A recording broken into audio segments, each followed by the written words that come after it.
Olá, alunos. Vamos começando aqui a nossa aula de número 5. Nessa aula a gente vai falar um pouco sobre a montagem de computadores. Não só a parte de montagem, de montar propriamente dito, mas de escolha de peças e algumas questões de compatibilidade. O que traz o capítulo aqui para a gente é que a montagem de computadores geralmente é uma parte de um trabalho de técnico de TI, né? Pô, nós temos que trabalhar de maneira lógica e metódica quando trabalhamos com componentes de computador. Algumas vezes, talvez nós precisamos determinar se um componente de um cliente tem que ser atualizado ou até mesmo substituído. É importante nós desenvolvermos qualificações profissionais em procedimentos de instalações, técnicas, soluções de problemas e métodos de diagnóstico. Este capítulo discute a importância da compatibilidade de componentes, que é um dos pontos que a gente vai pegar mais firme nisso daí. Também aborda a necessidade de recursos de sistema adequados para executar de forma eficaz o hardware e o software do cliente. Computadores, componentes de computadores e periféricos têm riscos que podem causar ferimentos graves.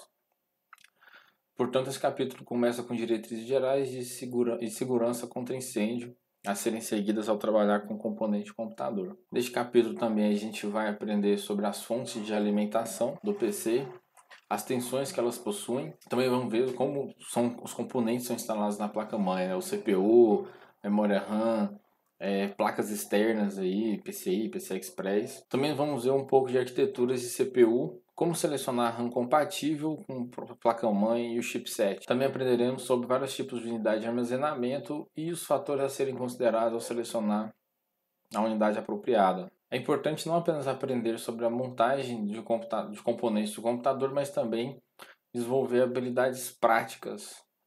O capítulo tem alguns laboratórios que, se fosse presencial, a gente estaria montando em computador, mas essa parte vai ficar somente na parte teórica e dos vídeos. E esse capítulo provavelmente vai ser dividido em algumas aulas, ele é um pouquinho extenso. Bom, temos esse videozinho aqui, ele está sem Hello legenda everyone, it's time to talk safety. em Let's go over some português, guidelines in mas order dá to pra gente avoid cuts, entender aí o que burns, ele electrical shock, and damage to vai your estar eyesight. repassando pra To gente. start off, we want to remove any watches or jewelry, Como tá and falando para tirar also joias, né, secure anéis, our loose clothing. relógios, para evitar Done. acidentes. We also need to make sure that we turn off and Garantir que unplug tudo desligado, any né, equipment tirar os before we plugs de work on it. energia. A safe and usable workstation, it's going to be a clean workstation, so make sure you keep food and drinks and any clutter Ter uma mesa de trabalho limpa, né, sem out of our workspace. líquidos, nem água aí. We also need to make sure that as we work inside of a computer case, that any sharp objects should be covered with tape. For your own safety, you should never open a power supply or a monitor that has a built-in power supply. Para não caber And uma while we fonte work, no it's very monitor, important to se wear estiver safety goggles conectado to à prevent energia, damage to your eyesight. When you go to lift usar those óculos de heavy computer proteção, towers, printers, servers, and more, mas cuidado make de sure that evitar you bend your knees when you lift heavy objects to que a avoid forma de injuring your back. carregar objetos As we bem work with pesados. electrical and dangerous components, you never know when something might catch fire. You should always know where the closest fire extinguisher is, and also how to use it. Bom, o tipo de As extintor we que tem que discuss fire utilizar safety, quando it's tiver important that you remember to pico never de fight a incêndio. fire that is out of control, or not contained. You should make sure that you know how to get out of the building quickly that you are in. And don't forget to contact emergency services for help. Make sure you're prepared. You should locate and read the instructions on any fire extinguisher near your workspace before you use them. Quando as instruções Also, aí do you should make sure that the fire extinguisher is going to work. como que tem que usar. For example, this fire extinguisher no longer is ready Tá to work. mostrando que não tem It needs a tem recharge. carga mais, que precisa recarregar. A ponteira amarelinha Now, a tá fire fora do can spread verdinho very ali. quickly and also be very costly. You should know the basics of using a fire extinguisher to prevent a small fire from getting out of control. Temos que saber o mínimo utilizado do extintor The para word you tentar have to controlar o remember fogo, is né? pass. P stands for pull the pin. A stands for aim at the base of the fire, not at the flames. S stands for squeeze the lever. S stands for sweep the nozzle from side to side. You should be familiar with the different types of fire extinguishers. Some fire extinguishers, they're actually designed for paper, wood, plastics, and cardboard, while others are designed for electrical equipment or even gasoline or combustible metals. This fire extinguisher here is rated for a couple items. It's rated for trash, wood, and paper. Tipos It's de rated material for que ele liquids, grease, é indicado, né? and it's rated for electrical. Let's take a look at my fire extinguisher in action. tirou o pininho ali. Agora apontar. Disparar. Apertar o gatilho lá do extintor. Bom, um vídeo mais ilustrativo aí, né, pessoal? Só para ter uma noção. Realmente componentes de computadores podem iniciar um incêndio, às vezes fecham curto um conector ou algo do tipo, e a gente tem que estar preparado, não desesperar na hora lá e tentar conter esse incêndio, né? Bom, pessoal, mais um videozinho aqui para a gente ver como que faz a instalação de uma fonte.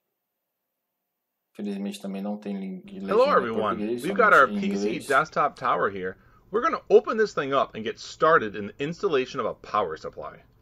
I've got my anti-static mat down, and I've got my anti-static wrist strap connected to it, so we're going to be good to go to get started. So, I'm going to take this computer tower and we're going to place it on its face. Put it face side down. And by doing this, what we're going to see here on the back is going to be this huge slot. This is our power supply slot. Now right now we've got nothing there, so this is where we're going to install our power supply, which we have ready for us, sitting on our mat. To start, step one is to open the right side cover of the computer case.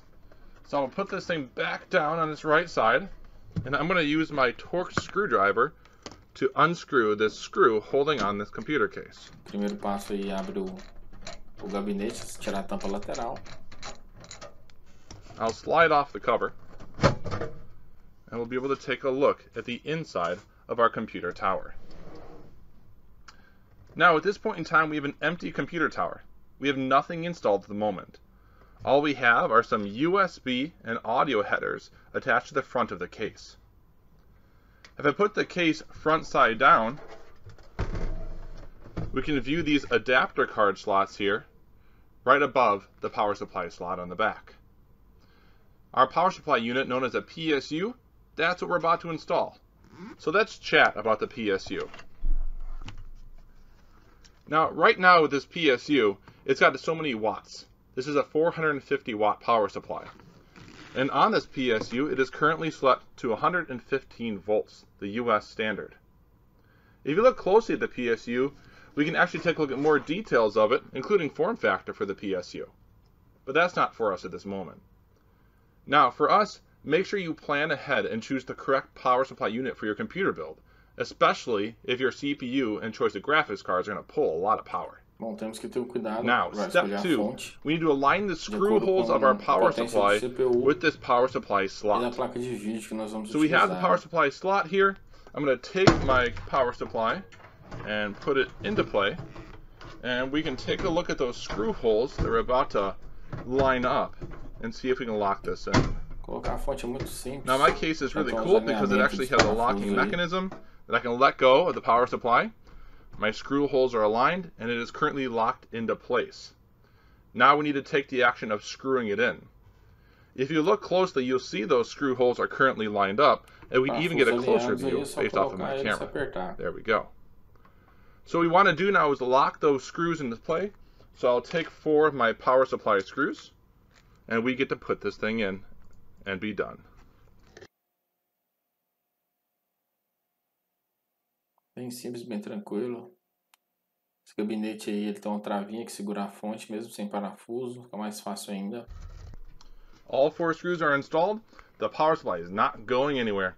Hopefully you chose the correct wattage for your internal parts, otherwise you'll be switching this thing out in the very near future. Thanks for watching our power supply install. Bom, bem tranquilo a instalação, né, pessoal? O que a gente tem que ter mais cuidado, digamos assim, seria na escolha mesmo da fonte, né? Bom, e aqui temos um exercíciozinho. Pausa o vídeo de 10 segundinhos. Já já a gente volta.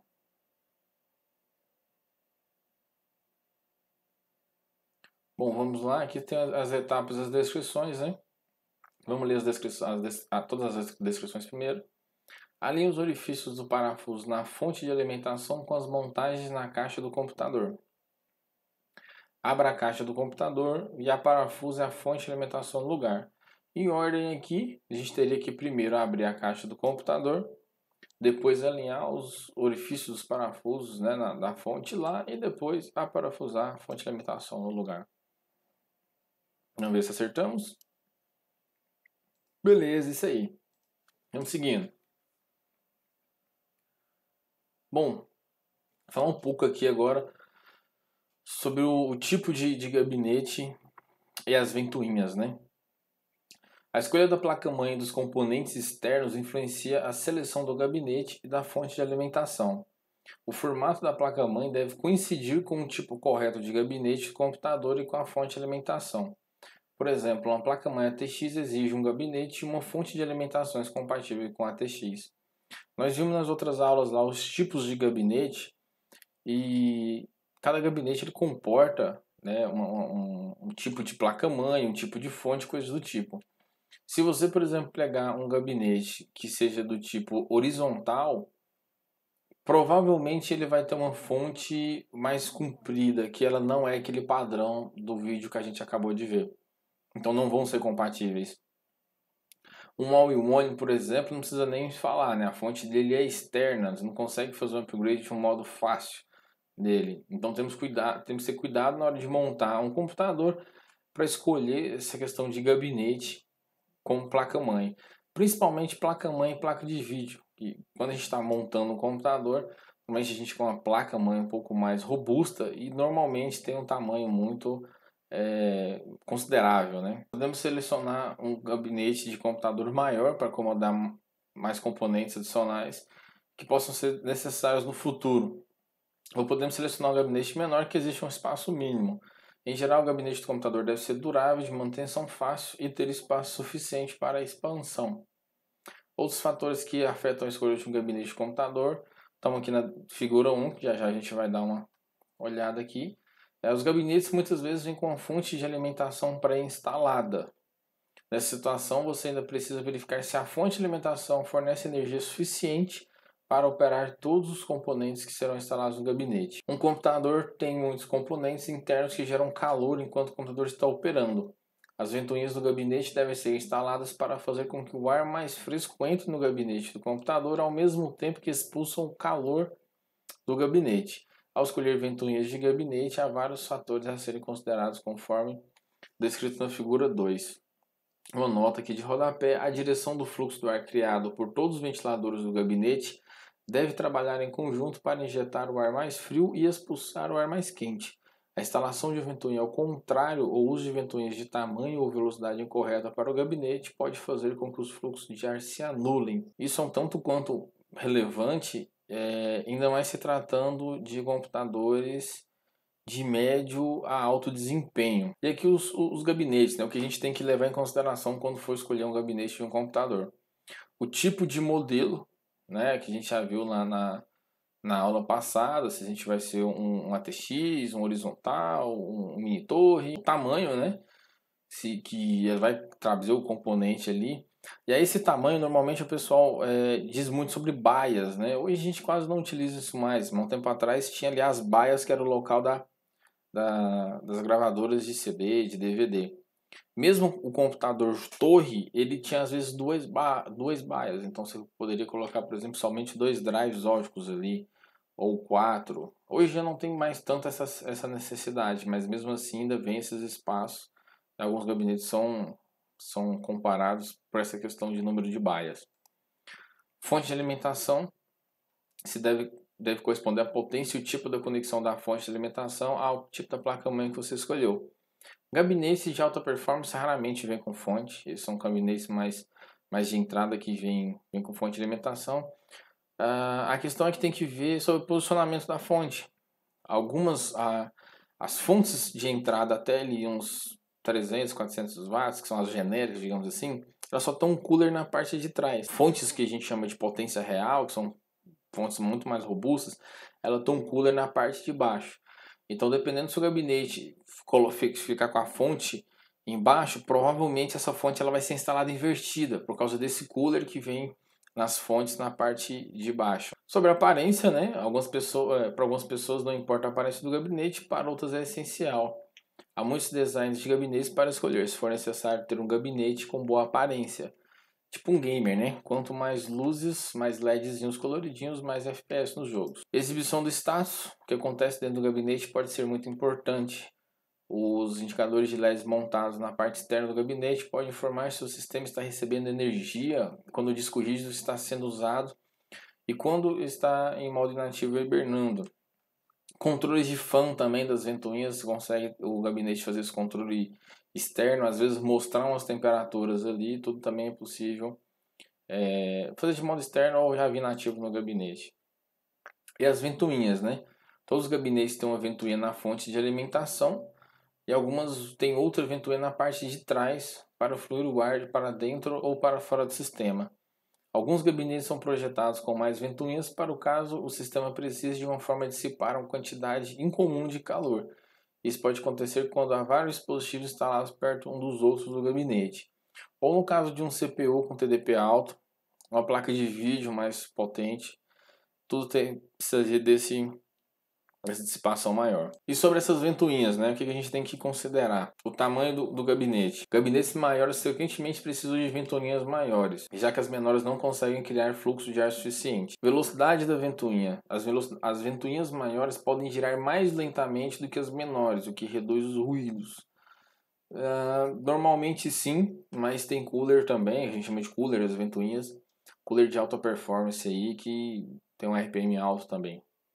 Número de componentes, os vários componentes de um computador criam calor adicional que precisa de uma maior quantidade de ventoinhas maiores e mais rápidas. O ambiente físico, dependendo do local que foi instalado esse computador, também vai precisar dessas ventoinhas fazendo essa troca de calor. Número de locais de montagem disponíveis, diferentes gabinetes têm números de locais de montagem para as ventoinhas, né? Alguns têm duas atrás, outros só tem uma, isso varia bastante. Localização dos locais de montagem disponíveis. Diferentes gabinetes têm diferentes locais para a montagem das ventoinhas, né?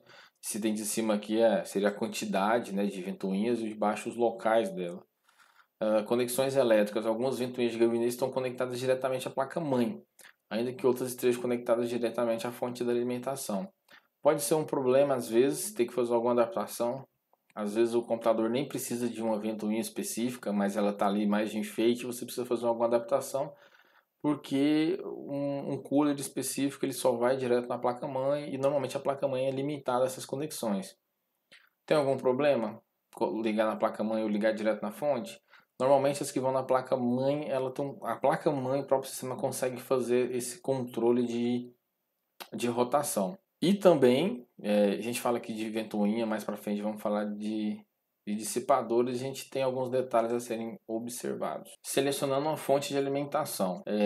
As fontes de alimentação convertem a tensão de entrada em corrente alternada para tensão de saída em corrente contínua, de CA para CC.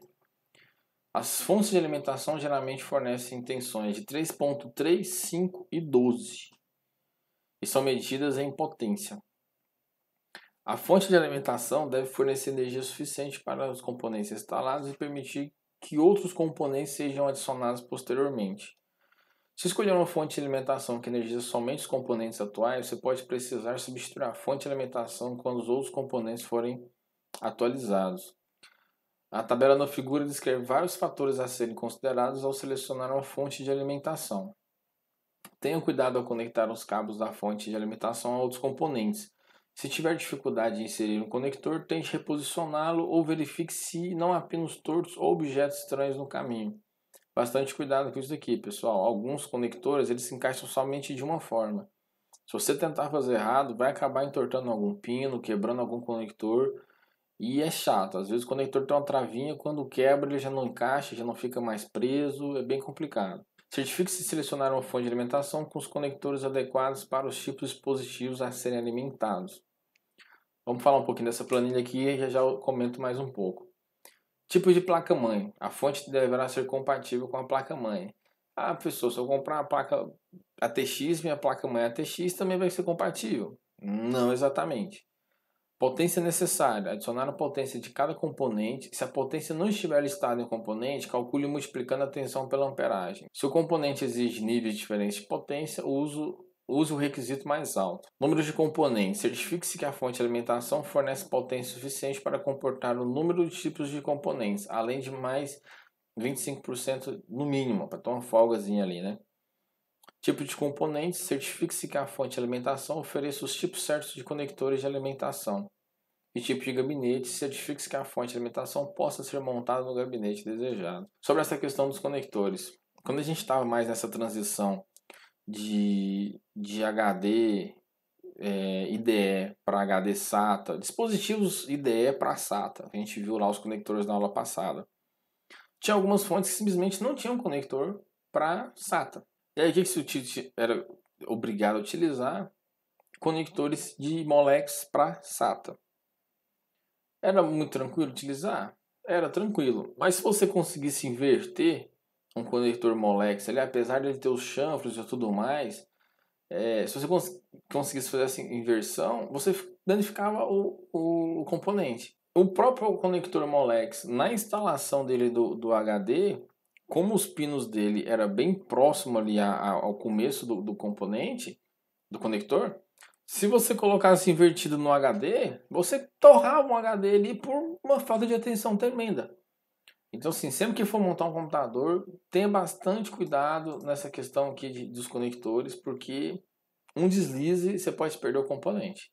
E se for um componente de um cliente, isso pode te dar um prejuízo maior ainda. Bom, um videozinho agora aqui para a gente ver sobre a instalação de CPU. Esse já possui a We're going to install a CPU, Central legenda em Processing Unit, português. into our motherboard. Here's an exercise that is not commonly done in the classroom. We're going to take a CPU, like this chip here, and we're going to install it into our motherboard slot. Now what we must do is orient the CPU. Step 1 is locating pin 1. Pin 1 is usually what indicates how the CPU orientation should work. We have a triangle, which we'll be able to see right here. Let me zoom in. And this triangle is what's going to inform us of the alignment of pin 1. Now, if we go to our motherboard and we open up our motherboard slot, if we look closely, what we'll be able to see here as well is that same triangle marking. And that triangle marking is right here, which shows us the orientation for our CPU. Now, our CPU also has a keyed slot on it, and on the CPU on the motherboard housing, you'll also be able to see here that we'll be dropping the CPU, and there's keyed slots to ensure that it's correctly aligned. Now that we know how it should be aligned, step 2 is to safely lower the CPU into the CPU slot.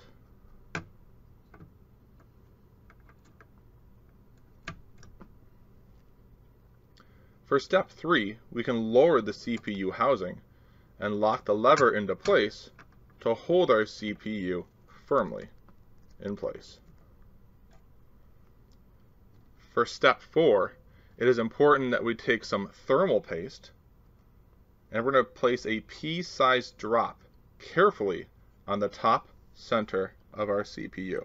Pasta térmica que precisa somente pouquinho, não precisa lambuzar todo o CPU.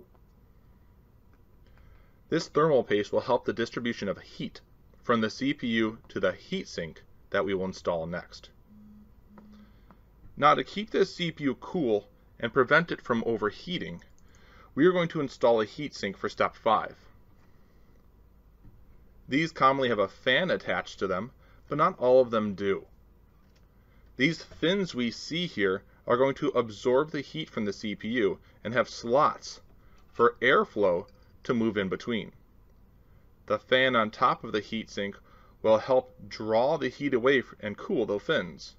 This will allow them to absorb more heat from the CPU. As we attempt to place the heatsink on the motherboard, it may take 1 to 2 attempts to position it correctly over the screws that are going to surround our CPU.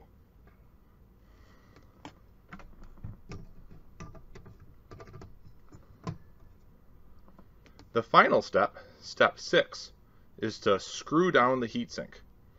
After positioning the heatsink correctly so that it aligns with the heatsink screws on the motherboard, we will screw in the 4 screws in a specific order. It is best to screw one corner first, and then go to the opposite corner diagonally from it. This will help ensure we have a flush connection between the CPU and thermal paste and the heatsink.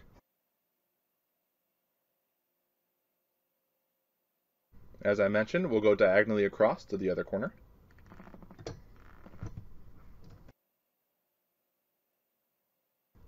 Now we can continue on the last two screws.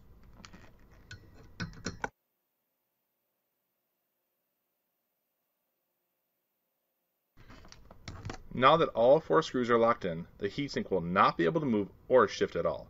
Having a tight and flush fitting will also allow the CPU to better stay cool. Thanks for watching our CPU install. Bom, pessoal, a gente conseguiu ver no vídeo de forma bem simples, né? E detalhada aí, como fazer essa instalação do CPU. Vimos ali também sobre a pasta térmica, que não precisa ser algo, né, demasiado, só um pinguinho ali já resolveria o problema. Temos um exercíciozinho aqui. Pausa o vídeo 10 segundinhos, já a gente retorna para poder resolver. Aqui é uma lista de ordens da mesma forma da outra atividadezinha. Vamos ler a descrição aqui. Coloque a CPU no soquete da CPU. Aplique pasta térmica na CPU. Oriente a CPU ao soquete da CPU. Trave a CPU no lugar. Instale o dissipador de calor. Prenda o dissipador de calor. Bom, primeiramente aqui, oriente a CPU ao soquete da CPU. Depois disso, vamos colocar a CPU no próprio soquete da CPU. Depois temos que travar a CPU no lugar. Depois disso, temos que aplicar a pasta térmica no CPU. Depois temos que instalar o dissipador de calor e depois prender o dissipador de calor. Será que foi isso? Acertamos. Vamos seguindo em frente. Bom, temos um videozinho aqui agora sobre instalação de memória RAM.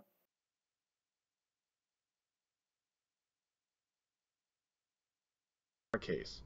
We also have our heatsink installed on top of our CPU, which is locked into the motherboard.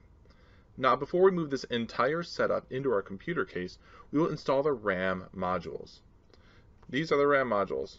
It's much easier to install these now than after we have this entire setup screwed into the case. On our motherboard, we have two slots to add RAM. Take note of where the notches are on the RAM slots on our motherboard. Right here and right here. These notches will line up with the notches on our RAM. Step 1 is to open the levers on the RAM slots of the motherboard. We're going to open them as far as they will go. They're going to click into place. This should require almost no force. Step 2 is we're going to line up the RAM module in the correct direction for the slot and that notch. Step 3, we're going to slowly lower the RAM module into the slot.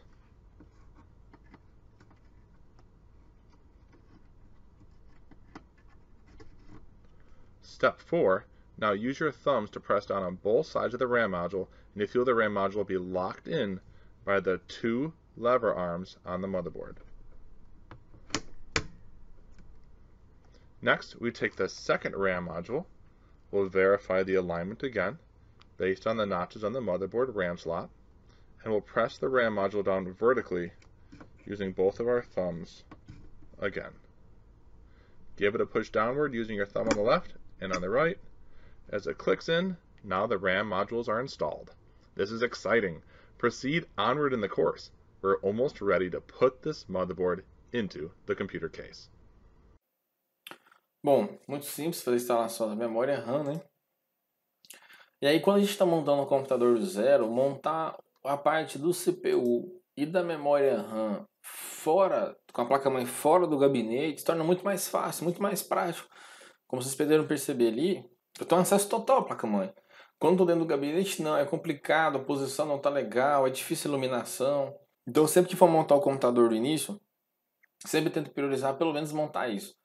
Pelo menos processador ali e memória RAM fora, antes de colocar a placa-mãe dentro do gabinete.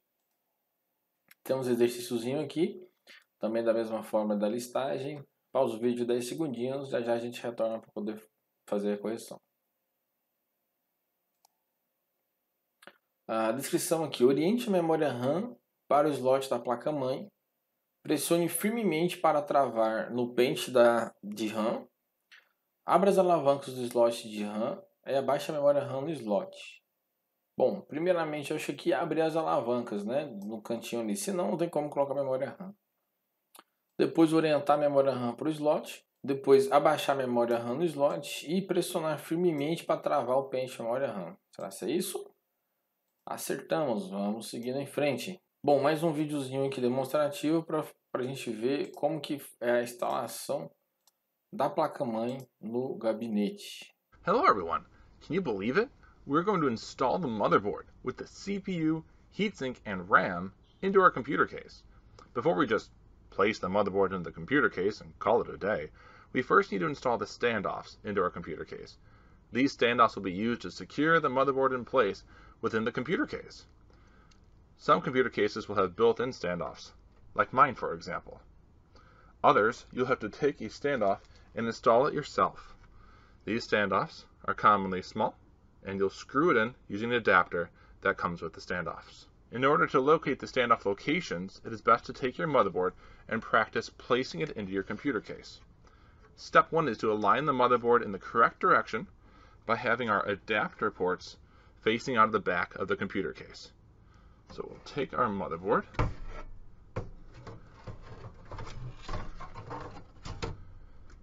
the motherboard is resting in the case. Step 2 is to locate the exact standoffs that are needed by looking at the screw hole locations. If you take a close look at it, Percebam como é a dificuldade de mexer na placa-mãe com ela já dentro do gabinete. Locations that'll be needed.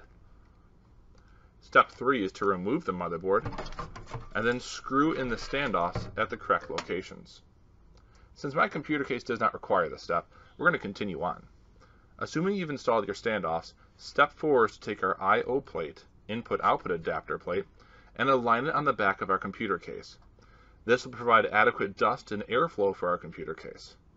Let's position the I/O adapter plate with the writing and ports in the correct direction.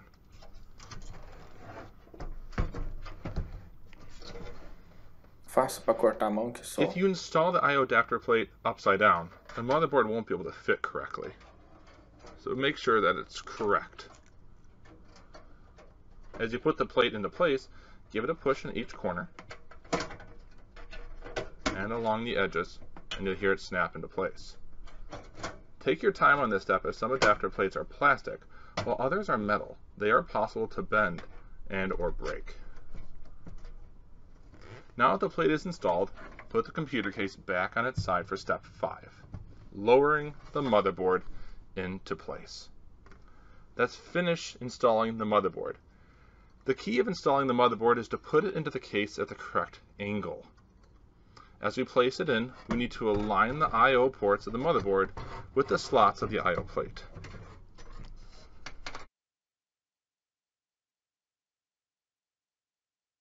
If I pick up the case, we should be able to see it resting nicely.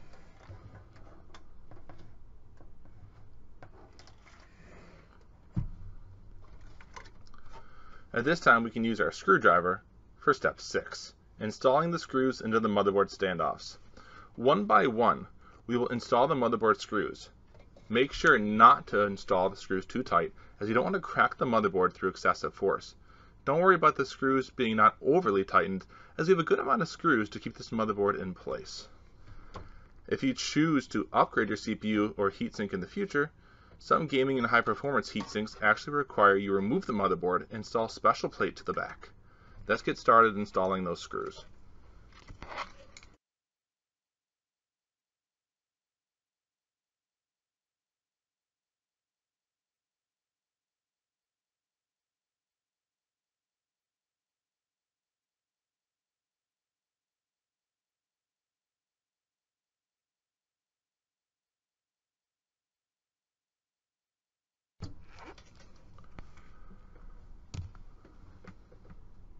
Now that all the screws are tightened, we are good to finish our build and continue on to the next video. Who knows? You might be removing your motherboard and installing it again in the future. Get your practice with us here for installing a motherboard into a computer case. Bom, pessoal, bem tranquilo fazer a instalação. Só oriento para tomar cuidado com aquele espelho, que aquilo lá é danado para cortar a mão que só. Bom, temos um exercíciozinho aqui. Pausa o vídeo 10 segundos, já a gente retorna. Bom, então vamos lá. Dentro aqui da descrição, instale os passadores no gabinete do computador. Alinhe a placa de I/O à parte traseira do gabinete do computador.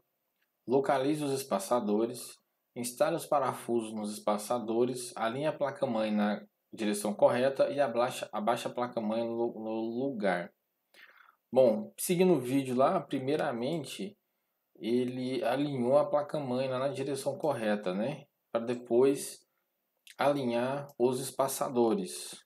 Depois disso, ele instalou os espaçadores no gabinete, alinhou a placa de I/O à traseira do gabinete, depois abaixou a placa-mãe e instalou os parafusos nos espaçadores. Acertamos tudo, vamos seguindo. Bom, aqui sobre selecionar a placa-mãe. As placas-mães muitas vezes têm novas funcionalidades ou padrões que podem ser incompatíveis com componentes antigos. Quando você selecionar uma placa-mãe substituta, verifique se ela é compatível com a CPU, a RAM, o adaptador de vídeo e outras placas. O soquete e chipset da placa-mãe devem ser compatíveis com a CPU. A placa-mãe deve também acomodar o dissipador de calor atual e o conjunto de ventoinhas ao reutilizar a CPU. Preste especial atenção ao número e ao tipo de slot de expansão. Eles devem corresponder às placas atuais e permitir que novas placas sejam utilizadas. A fonte de alimentação atual precisa ter conexões que se ajustem à nova placa-mãe. Por fim, a nova placa-mãe deve encaixar fisicamente no gabinete do computador atual. Ao montar um computador, escolha um chipset que forneça os recursos que você precisa. Por exemplo, você pode comprar uma placa-mãe com chipset que permita várias portas USB, conexões exatas, som surround e vídeo. O pacote da CPU deve corresponder ao tipo de soquete da CPU. Um pacote de CPU contém a CPU, os pontos de conexão e os materiais que cercam a CPU e que dissipam o calor. Os dados trafegam de uma peça de computador para outra por meio de uma coleção de condutores conhecida como barramento. O barramento apresenta duas partes. A porção de dados do barramento, conhecida como barramento de dados, transmite os dados entre componentes do computador. A porção de endereço, conhecida como barramento de endereços, transmite os endereços de memória dos locais em que os dados são lidos ou gravados pela CPU. O tamanho do barramento determina a quantidade de dados que pode ser transmitida de uma só vez. Um barramento de 32 bits transmite 32 bits de dados de cada vez do processador para a RAM ou para os outros componentes da placa-mãe, enquanto um barramento de 64 bits transmite 64 bits de dados de cada vez. A velocidade com qual os dados trafegam pelo barramento é determinada pela velocidade de clock, medida em MHz ou GHz. Os slots de expansão conectam-se a um barramento paralelo, que envia múltiplos bits por vários fios simultaneamente. Os slots de expansão PCI estão sendo substituídos por slots de expansão PCI Express, que se conectam a um barramento serial que envia um bit de cada vez a uma taxa muito mais rápida. Ao montar um computador, escolha a placa-mãe que tem slots que atendam às suas necessidades atuais e futuras. Ah, professor, isso é bem tranquilo. Não, não é tranquilo. Eu já vi casos de cliente que estava, por exemplo, com HD IDE, a placa-mãe simplesmente foi para o espaço, e aí ao comprar a placa-mãe nova, simplesmente não tinha mais placa-mãe que vinha com essa conexão IDE. Todas as placas-mães eram conexão SATA. O que o cliente se viu obrigado a fazer? Comprar um HD novo ou comprar uma placa-mãe usada para poder continuar utilizando o HD. E às vezes você está com a placa lá e tem, sei lá, uma placa de som extra, profissional, ou 2 ou 3 placas de vídeo. Você tem que ver se os slots PCI e os PCI Express se vão comportar isso daí. Tipo de processador, o tipo e as outras configurações da placa-mãe como um todo, velocidade de rede, quantidade de USB, saídas de vídeo, coisas do tipo. Seguindo aqui sobre a CPU e a refrigeração da CPU. Antes da gente comprar uma CPU, quando a gente fala CPU aqui, a gente já está num nível de abstração muito maior do que de falar simplesmente processador, né? A gente fala CPU aqui. Antes de comprar uma CPU, verifique se ela é compatível com a placa-mãe atual. Os sites fabricantes são bons recursos para investigar a compatibilidade entre CPUs e dispositivos. A tabela na figura 1 lista os vários sockets disponíveis e seus processadores compatíveis. A velocidade de um processador moderno é medida em GHz. A velocidade nominal máxima refere-se à velocidade máxima em qual o processador pode funcionar sem erros, né, da famosa tela azul. Dois fatores principais podem limitar a velocidade de um processador. Um chip de processador é uma coleção de transistores interligados por fios. A transmissão de dados por meio de transistores e fios gera atrasos. À medida que os transistores mudam de estado de ligado para desligado ou desligado para ligado, uma pequena quantidade de calor é gerada. A quantidade de calor gerada aumenta à medida que a velocidade do processador aumenta, ou seja, esse liga, desliga, liga, desliga vai gerando ali, que é o processamento do computador, né? Basicamente um chaveamento. E essa operação de ligar e desliga, ele vai ficando quente e se ele ficar quente demais, pode começar a produzir erros, né? Começa a travar, ficar lento, coisa do tipo. O barramento frontal, FSB, é o caminho entre o CPU e a North Bridge. É usado para conectar vários componentes, como chipset, placa de expansão e RAM. Os dados podem trafegar nas duas direções pelo FSB. A frequência do barramento é medida em MHz. A frequência na qual a CPU opera é determinada pela aplicação de multiplicadores de clock na velocidade do FSB. Por exemplo, um processador a operação de 3.200 MHz pode estar usando o FSB de 400. O resultado da divisão de 3.200 por 400 é 8. Portanto, a CPU é 8 vezes mais rápida que o FSB. Os processadores são classificados ainda em 32 bits e 64. A principal diferença é o número de instruções que podem ser tratadas pelo processador de cada vez. Um processador de 64 bits processa mais instruções por ciclo de clock que um processador de 32. Um processador de 64 bits também pode suportar mais memória. Para utilizar os recursos do processador de 64 bits, precisamos também ter instalado um sistema operacional compatível com o processador de 64 bits. A CPU é um dos componentes mais caros e sensíveis dentro do gabinete, dependendo da placa de vídeo. Tem algumas placas de vídeo que é bem mais cara. A CPU pode ficar muito quente, portanto a maioria dos CPUs requer uma dissipação de calor resfriado a ar ou líquido, combinado com um ventilador para resfriamento. A figura 2 lista vários fatores a serem considerados ao escolher um sistema de refrigeração do CPU. O que eu queria pontuar é essa questão aqui do resfriamento a ar ou líquido. Processadores de alta performance já tem o water cooler, né? Que é um dissipador a água, né? Como o mesmo funcionamento de um radiador de carro, né? Ele usa água para refrigerar o sistema. Bom, o que a gente tem que considerar aqui sobre os tipos de soquete, né? O tipo do ventilador ou dissipador de calor deve corresponder ao tipo de soquete na placa-mãe. Especificações físicas da placa-mãe, o ventilador ou dissipador de calor não deve interferir com nenhum componente conectado à placa-mãe. Algumas placas-mães ela tem alguns capacitores em volta ali do CPU, dependendo do dissipador, se for muito grande, não encaixa. O tamanho do gabinete, o ventilador ou dissipador de calor deve caber no gabinete. Ambiente físico, o ventilador ou dissipador de calor precisa dissipar calor suficiente para manter a CPU refrigerada em ambientes quentes. Por isso a questão da escolha do gabinete é muito importante. Se você quer, eu quero ocupar menos espaço, vou pegar um gabinete aqui mini torre. Cara, você meter um processador ali de alta performance, uma placa de vídeo robusta, isso vai gerar muito calor. E se você não conseguir dissipar esse calor, diminuir esse calor, seu computador vai ficar lento, vai travar e não vai ser muito legal. Vamos seguindo aqui. Selecionar a memória RAM. Né? Uma nova RAM pode ser necessária quando o aplicativo trava ou o computador exibe Mensagem de erros frequentes. Ao selecionar a nova RAM, você deve se assegurar de que ela é compatível com a placa-mãe atual. Os módulos de memória são normalmente adquiridos em pares de capacidade correspondentes para suportar RAM de canal duplo que pode ser acessado ao mesmo tempo. Além disso, a velocidade da nova RAM deve ser compatível com o chipset. Pode ser útil fazer anotações por escrito sobre o módulo de memória original a comprar a RAM de substituição. A memória pode ser categorizada como sem buffer ou com buffer.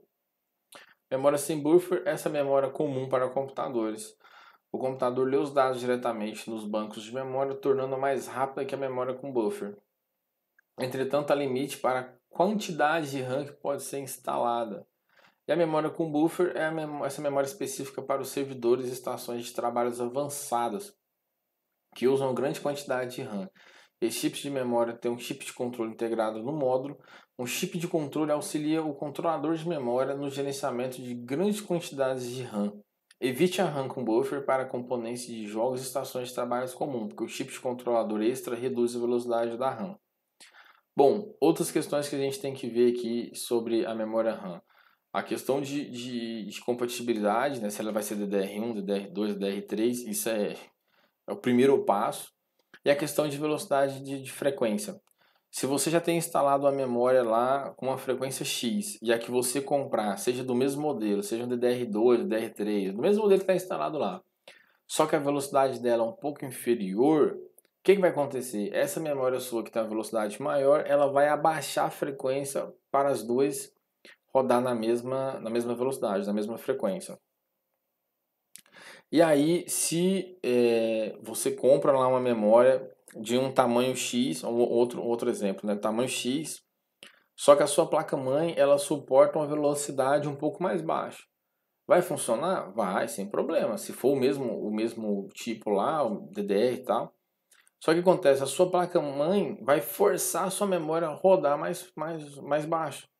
Então, às vezes você pensa assim, eu estou comprando uma memória 4 GB e tudo mais e tal. E às vezes essa questão de frequência a mais, você paga mais caro no modelo, né? E sendo que a sua placa-mãe nem suporta aquela velocidade, e esse tanto que você pagou a mais para ter uma velocidade maior, vai ser desperdiçado porque a placa-mãe só não suporta. Então são esses pontos aí que eu queria trazer para vocês, que é bastante importante verificar na hora de fazer uma aquisição de uma memória RAM. Beleza? Bom, nossa aula termina por aqui. Próxima aula nós vamos ver aqui sobre drivers e continuar este capítulo, beleza? Valeu, pessoal. Obrigadão.